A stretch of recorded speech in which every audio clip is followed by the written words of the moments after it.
Opportunity मिले। For example मुझे लगता है कि शायद पहली बार इतिहास में हुआ होगा कि इतना महंगा शो उत्तराखंडियों पर हॉटस्टार, क्योंकि हम कोशिश कर रहे हैं कि जो भी हमें नेशनल इंटरनेशनल अपॉर्चुनिटीज़ मिल रही हैं हम उनको भारत इनवाइट कर रहे हैं। और सिर्फ भारत ही नहीं, उनका बहुत बड़े लार्ज लेवल पर एक शो। हम हमेशा देखते हैं पहाड़ के जो कलाकार हैं ना, उनको वो जगह नहीं मिल पाती। बड़ी बड़ी नथें पहनते हैं। जब कंतारा बन गया थी हम कहते हैं हमारा तो देव पहले से नाचते थे। तो जो कमी है ना वो इस कॉन्फिडेंस की है, बहुत मिली। और जिसके लिए अगेन मैं कहूँगी मैं भगवान की बहुत शुक्रगुजार हूँ और मैं उत्तराखंड के लोगों की बहुत शुक्रगुजार हूँ। ये आप उसको बखूबी निभाइए और जिम्मेदारी कभी मांगी नहीं जाती, पहाड़ों को मूव कर देगी। और इसीलिए मुझे एक बहुत बड़ी उम्मीद लगती है कि मेरे उत्तराखंड की महिलाएं जो हैं वो बहुत अच्छा कर सकती हैं। नमस्कार, आप देख रहे हैं राजकुमारी और मैं हूं ऋतु बिष्ट। और आज हमारे साथ उत्तराखंड के हमारे पहाड़ की एक ऐसी बेटी जुड़ी है जो देश विदेशों में भी नाम कर रही है। और अगर नारी शक्ति की जब भी बात आती है हमारे पहाड़ में, वो बेटी वहाँ पर खड़ी मिलती है। अभिनेत्री, समाज सेविका और पूर्व मुख्यमंत्री डॉक्टर निशंक जी की बेटी आरुषि निशंक जी हमारे साथ है। बहुत बहुत स्वागत है आपका। Thank you so much Ritu, thank you. तो मैम बताओ कि अभी किस तरह से आपकी लाइफ चल रही है। अभिनेत्री आप रहीं और हम देखते हैं कि हर समाज की जो भी कार्य होते हैं आप हर दिन दिखती हैं। हर एक ऐसा कोई फंक्शन नहीं होता, एक ऐसा प्रोग्राम नहीं होता जहाँ पे आपकी मौजूदगी ना हो। और खासकर अगर महिलाओं की बात आती है तो वहाँ पर आपकी मौजूदगी तो हमें देखने को ही मिलती है। लाइफ जो है वो बहुत रोलर कोस्टर राइड पर है और हमेशा से ही रही है। क्योंकि जब मैंने जन्म लिया तो मैंने एक राजनीतिक परिवार में जन्म लिया और जब ऐसे परिवार में आप जन्म लेते हैं तो काफ़ी प्रिविलेज के साथ साथ आपको एक रिस्पॉन्सिबिलिटी भी आपके कंधे पे दी जाती है। और ऐसे में जब आप क्रिएटिव होते हैं, जब ऐसे में मैं स्पर्श गंगा जो एनजीओ है, क्योंकि मैं कहती हूँ मैं छोड़ी गंगा किनारे वाली हूँ, तो मेरी जिम्मेदारी बहुत बढ़ जाती है। एंड देवभूमि उत्तराखंड से आती हूँ तो मुझे लगता है कि मुझे मेरी देवभूमि, यहाँ का एनवायरनमेंट, यहाँ की संस्कृति, कल्चर, माँ गंगा, सबको बचाने की भी जिम्मेदारी हमने ले ली है। तो आप समझ सकते हैं जब इतनी सारी चीज़ें कोई करे तो life will be roller coaster.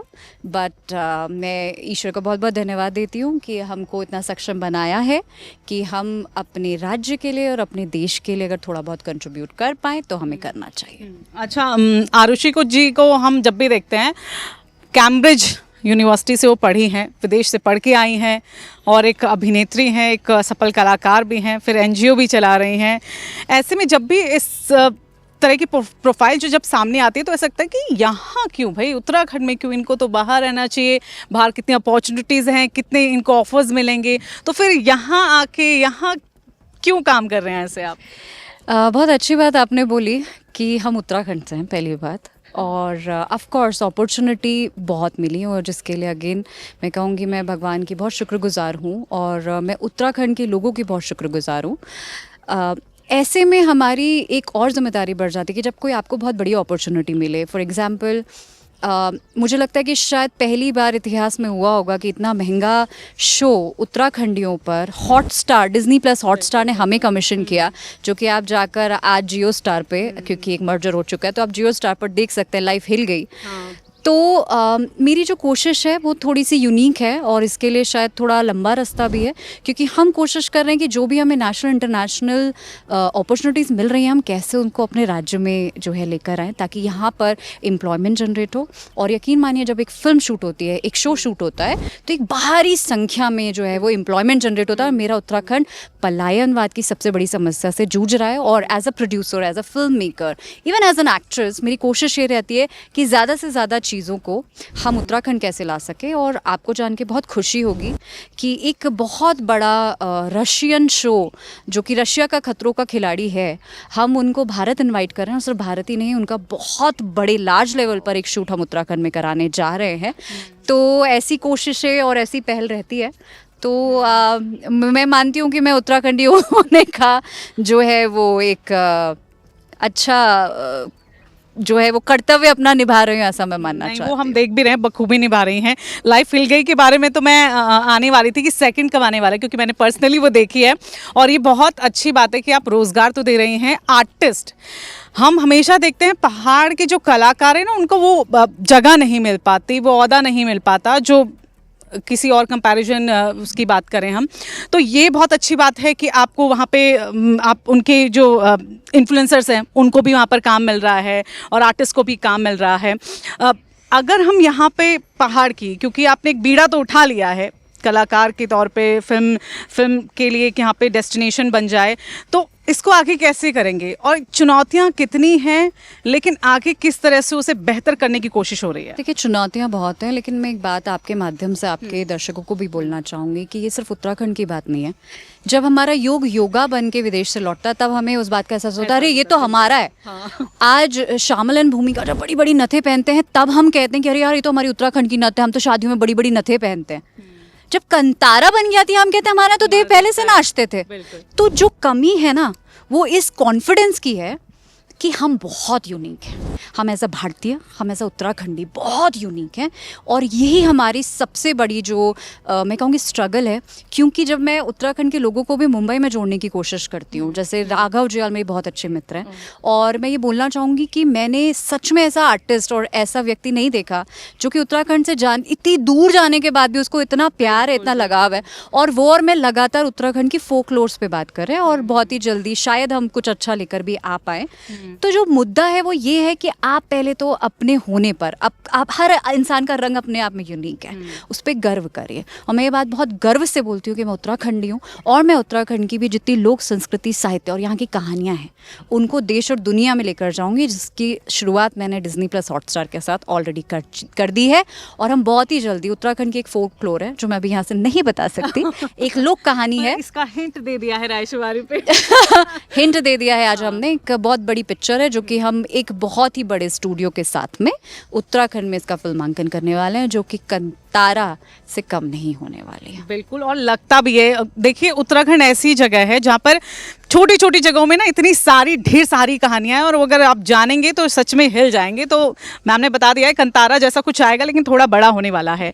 अब फिल्मों की तो बात यहाँ पर हो गई, और फिल्म को लेकर किस तरह की जो नीतियाँ हैं हम देख रहे हैं उत्तराखंड में बन रही है, सब्सिडाइज कर दिया है। उसके बाद देख रहे हैं कि बॉलीवुड से भी जो कलाकार है पसंद करते हैं कि हम अगर शूटिंग के लिए जाएँ तो उत्तराखंड में जाएँ, क्योंकि किसी तरह की कोई दिक्कत ही नहीं होती यहाँ पे। I was travelling with Imran Hashmi, and वो पहली बार आए थे और वो बहुत खुश थे। तो मेरी एक आदत है कि मैं सबसे फीडबैक लेती रहती हूँ, ताकि मुझे पता हो कि हम कितनी सरप्लस में खड़े हैं और हम कितने माइनस में खड़े हैं। और क्योंकि मैंने यहाँ पे शूट किया है, और लगातार हम बहुत बड़े प्रोडक्शन हाउसेस के लिए भी यहाँ पर शूट कर रहे हैं। हम अमेज़ॉन मिनी की, हमने जिस कैंपस में आप खड़ी हैं, अमेज़ॉन मिनी की 2 शोज़ हमने यहाँ शूट किए हैं, जो कि रिलीज़ भी हो चुके हैं।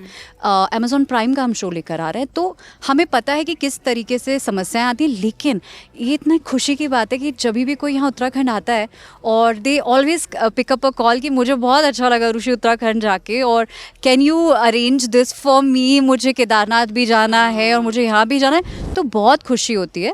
एंड यही वजह है कि हम उत्तराखंड सरकार, क्योंकि हमारे आदरणीय धामी भैया बहुत प्रमोट करते हैं युवाओं को, फिल्मों के लिए एक बहुत अच्छा उन्होंने यहाँ पर एक प्लेटफॉर्म दिया है, और हम उनके साथ में मिलकर उत्तराखंड फिल्म सिटी की भी प्लानिंग कर रहे हैं। जितनी जल्द से जल्द होगा आपको हम अपडेट करते रहेंगे। बिल्कुल, और वो होना भी चाहिए, क्योंकि तभी कहते हैं ना कि जो बातें बोली जाती है वो ज़मीन पर होगी तो वो ज़्यादा और असरदार दिखेगी। ये तमाम बातें थी, लेकिन आपके, अगर अभी मैं सामाजिक कार्यों की बात करूं, महिलाओं के बात करूं कि महिलाओं को किस तरह से आप आगे कर रही हैं, नारी शक्ति का एक चेहरा कहीं ना कहीं आप भी हमें नज़र आती हैं। क्या इसके पीछे प्लानिंग है? क्या आगे जाके वो चीज़ें बनेंगी? कैसे महिलाओं की आवाज़ें उठेंगी? कोई प्लानिंग नहीं है, सच बता रही हूँ, क्योंकि मैंने हमेशा ज़िंदगी में माना कि जो जिम्मेदारी ईश्वर ने आपको दी है, आप उसको बखूबी निभाइए, और जिम्मेदारी कभी मांगी नहीं जाती और वो दी जाती है। आप प्लानिंग का मतलब समझ रहे हैं ना मेरा? मैं 2027 के लिए बोल रही हूँ। मैं बहुत समझदार हूँ, क्या करूँ, यही मेरी समस्या है कि मैं बहुत समझदार हूँ। मैं एक बात में विश्वास करती हूँ कि first deserve and then desire, और आप में अगर पात्रता होगी तो जिम्मेदारी आप तक खुद चल कर आएगी। और मैं ये मानती हूँ और जानती हूँ कि किस तरीके से मेरी पार्टी मुझे बहुत प्यार करती है, और किस तरीके से जो शीर्ष नेतृत्व भी है वो, उनका आशीर्वाद मुझे हर बार मिला। मैं नमामि गंगे की ब्रांड एम्बेसडर रही, मैं बेटी बचाओ बेटी पढ़ाओ की ब्रांड एम्बेसडर रही हूँ। मैंने 15 से ज़्यादा देशों में जाकर नमामि गंगे को प्रमोट किया है। तो और ICCR की भी मैं एक इंटरनेशनल जो है वो प्लेटफॉर्म पर मैंने उसको इंडोर्स किया है। तो उन्होंने मुझे हर समय सही जिम्मेदारी दी है और मैं बोलने वाली कोई नहीं होती। दे सब कुछ पता है सबको और जो जिम्मेदारी जैसे जिस समय पर आए उसको सहर्ष स्वीकार करना चाहिए और दमखम से उस जिम्मेदारी को निभाना चाहिए। बिल्कुल बिल्कुल। अच्छा, एक और चीज़ यहाँ पर निकल कर आती है कि आरुषि जी अब आगे क्या करेंगी यहाँ पर, आपका एक फोकस क्या है? अभी हमने एक और चीज़ यहाँ पर देखी कि आप तीर्थ यात्रा को लेकर भी बहुत सजग हो रहे हैं, कचरे को लेकर भी पुण्य करके इस तरह से कुछ आपने कैंपेन चलाया है। अरे तो हम लोगों ने एक नए इनिशिएटिव को किया है क्योंकि स्पर्श गंगा जो है वो 2008 से चल रही है और इसमें 5.5 लाख से लोग ऊपर जुड़े हुए हैं देश दुनिया से। तो मुझे लगता है कि अगेन ये एक बहुत जिम्मेदारी वाली बात है कि हमें इन्वायरमेंट की चिंता करनी है, लोगों को सजग भी करना है। और जैसे कि मेरे प्रशासन की एक बहुत बड़ी समस्या बन गई थी कि 4 धाम यात्रा में कम से कम कुछ 20 लाख मीट्रिक टन का कचरा जो है प्लास्टिक वेस्ट इकट्ठा हो गया है, वो रिसाइकल नहीं हो पा रहा है। तो हम कहते हैं प्यार फॉर एवर हो ना हो, प्लास्टिक इज फॉर एवर। तो वो प्लास्टिक फॉर एवर को ख़त्म करने के लिए स्पर्श गंगा ने जिम्मा उठाया कि इस 4 धाम यात्रा में हम कम से कम 15 लाख प्लास्टिक बॉटल्स को लाकर रिसाइकिल करेंगे, जिसके लिए हम लोगों ने मशीनों को ऑलरेडी वहाँ पर लगाना शुरू कर दिया है। उसको रिसाइकिल करके हम उससे अच्छे प्रोडक्ट बनाकर उसको प्लेटफॉर्म पे भी आपको पुण्य कमाने का मौका देंगे और पाप से रोकने की पूरी कोशिश स्पर्श गंगा करेगा ताकि आप प्लास्टिक वेस्ट और ना फैलाएं। तो ऐसे इनिशिएटिव को हम कर रहे हैं जिसमें हम एक वुमेन एम्पावरमेंट के इनिशिएटिव को लेकर भी चलते हैं क्योंकि I have been promoter for circular economy. मैं यूनाइटेड नेशन की गुडविल एम्बेसडर रही हूँ और कांस में मुझे जो है वो एक सर्कुलर इकोनॉमी का गाउन पहन के वहाँ पर एनवायरनमेंट का संदेश देना का मौका मुझे बहुत पसंद। Thank you. और मेरे लिए गर्व का क्षण था क्योंकि मुझे नेशनल फिल्म डिवीज़न ने वहाँ पर एज अ प्रोड्यूसर वहाँ की पॉलिसीज़ को बताने के लिए भेजा था। पर क्योंकि हम हैं छोरी गंगा किनारे वाली तो एनवायरनमेंट की बात कैसे नहीं करेंगे, तो ये संदेश भी हमने वहाँ पर दिया। तो इस तरीके से काफ़ी इनिशिएटिव को हम लोग स्पर्श गंगा के माध्यम से लोगों के बीच में कर रहे हैं और मुझे खुशी है इस बात की कि हमको सरकार से भी जो है वो बहुत ज़्यादा जो है वो मार्गदर्शन मिलता है, गाइडेंस मिलता है। मुझे लगता है वही हमारे लिए बहुत बड़ी बात है। और बाकी मुझे लगता है चैरिटी बिगिंस फ्रॉम होम। पहले हम पहला कदम उठाएं, उसके बाद पूरी भीड़ आपके साथ चलेगी और हम पहला कदम ले चुके हैं। अच्छा, क्योंकि आप उत्तराखंड की बेटी हैं और आजकल हम बहुत देख रहे हैं क्योंकि आप आइडल भी हैं कई लोगों की और आप लोग को कई देखते भी, आप इन्फ्लुएंस भी करती हैं।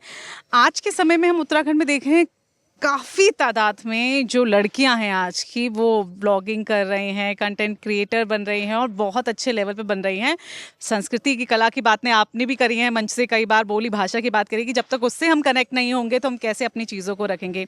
तो बेटियों को, पहाड़ की औरतें, पहाड़ की जो लड़कियाँ हैं वो अगर इस दौर में इस तरह से प्रेजेंट कर रही हैं, आप इसको किस तरह से देखते हैं? मुझे बहुत खुशी होती है ऋतु जब भी मैं ये देखती हूँ क्योंकि मैं खुद पौड़ी गढ़वाल में पढ़ाई करी। बहुत कम लोग जानते हैं, लोगों को लगता है हम बहुत प्रिविलेज हूँ, जिस बात से मुझे बिल्कुल इनकार नहीं है। मुझे गर्व है इस बात पे कि मैं निशंक परिवार में पैदा हुई और हमें काफ़ी अपॉर्चुनिटीज़ भी मिली। बट बहुत कम लोग जानते होंगे कि मेरी जो शुरुआत है वो पौड़ी से हुई और मैंने पौड़ी में अपनी जो है स्टडीज़ ख़त्म करी थी। मेरी माता जी जो है वो वहाँ पे एक प्रिंसिपल थी पौड़ी के सरकारी स्कूल में। और जब वो संघर्ष हमने देखा है ना, जब पानी के लिए भी धारा जाना पड़ता था और वो भारी भारी, आई थिंक वो हमारी स्ट्रेंथ है क्योंकि आज भी जब हम जिम में वर्कआउट करते हैं उसमें दिस इज़ नथिंग। हमने तो धाराओं से उठा के लाए हैं हम पानी को, कंधे पे हम अनाज की बोरियां लेकर आए। ऑफ कोर्स मैंने इतना काम नहीं किया, मैं अनाज की बोरी की बात नहीं कर सकती हूँ, पर मैंने देखा है मेरे उत्तराखंड की जो नारी है, जो लड़की है ना, वो इतनी सशक्त है, उसका मन और मनोबल इतना सशक्त है ना कि वो पहाड़ों को मूव कर देगी। और इसीलिए मुझे एक बहुत बड़ी उम्मीद लगती है कि मेरे उत्तराखंड की महिलाएं जो हैं वो बहुत अच्छा कर सकती हैं, बहुत अच्छा कर रही हैं। स्पर्श गंगा के माध्यम से हमने सर्कुलर इकोनॉमी के तहत गंगा से जो फूल पत्ती बह के आए उनको रिसाइकिल करते हुए सेंट स्टिक्स बनाई ताकि 800 महिलाओं को एम्प्लॉयमेंट जनरेट हो सके। ऐसे ही बहुत सारी चीज़ों पर हम लोग काम कर रहे हैं, लेकिन विश्वास मानिए, मुझे लगता है जब एक औरत ठान लेती है ना तो उसके सामने यमराज भी कुछ नहीं कर पाते हैं। तो तो ऑलरेडी पहाड़ की महिलाओं को तो रीढ़ की हड्डी कहा ही जाता है पहाड़ की। Of course so we are so powerful. और मैं कहूँगी कि सिर्फ पहाड़ की नहीं, पूरी देश और दुनिया की महिलाओं के लिए मैं कहूँगी कि विश्वास करिए, अपने पे विश्वास करिए, क्योंकि ये दुनिया कभी आपको अपने पे विश्वास नहीं करने देगी। उसकी वजह आप नहीं है, आप उसकी वजह है आपकी क्षमताएं, जिससे दुनिया डरी हुई है। तो निकलिए घर से और अपने पर विश्वास करिए। तो देखिए यही है वो बेटी जो जगा रही है उत्तराखंड की महिलाओं को और खड़ी है उनके साथ भी। अब चलिए बहुत समय ले लिया, लेकिन एक अंत में छोटा सा सवाल, अब आगे क्या आप प्लान कर रही हैं, क्या सोच रही हैं, कैसे उत्तराखंड के लिए आगे बढ़ेंगी आप? कुछ तो बहुत बड़ा धमाका मैं करने वाली हूँ और उसके आप सभी लोग अपडेटेड रहिए। और मुझे लगता है कि कई बार धमाका करना ज़रूरी होता है, क्योंकि लोग बहरे होते हैं, तो मौजूदगी का एहसास भी और एक धमाका होना बहुत ज़रूरी है। तो जल्द ही उस धमाके की गूंज आप सबको सुनाई देगी। बहुत बहुत धन्यवाद। तो ये हमारे साथ आरुषि निशंक जी, और इन्होंने बताया कि क्या आगे प्लान्स है और कैसे उत्तराखंड की महिलाओं को लेकर वो आगे चल रही हैं, क्या सोच है। कैम्ब्रिज से पढ़ के आई है, लेकिन कहते हैं ना दिल में जो है वो पहाड़ है, पहाड़ की सांसें हैं, पहाड़ की मिट्टी है। और बहुत बहुत शुभकामनाएं हम आपको देते हैं आरुषि जी कि जो भी प्लान्स, जो भी आपके जो प्रोजेक्ट आने वाले हैं, बहुत बहुत गुड विशेष राइशु भारती की तरफ से। Ritu, thank you so much and love you all guys. Thank you. तो ये थी आरुषि निशंक जी, और आपने सुना इनको पूरा कि किस तरह से क्या आगे उनका रहने वाला है। और हालांकि चर्चाएं इस बार ये भी चल रही हैं कि शायद चुनाव के लिए भी आगे आ सकती हैं, किसी सीट से वो चुनाव लड़ेंगी, लेकिन देखना होगा कि क्या कुछ रहता है। हालांकि उनका भी ऐसा कोई प्लान नहीं है, लेकिन अगर शायद पार्टी उन पर भरोसा जताती है तो टिकट की जो दावेदारी है वो यहाँ पर उनकी होती हुई दिख रही है। फिलहाल इस पूरी वीडियो पर आपका क्या कुछ कहना है कमेंट करके हमें ज़रूर बताइएगा। इस वीडियो को ज़्यादा से ज़्यादा शेयर करें, लाइक करें और राइशुमारी को फॉलो और सब्सक्राइब करना बिल्कुल ना भूलें।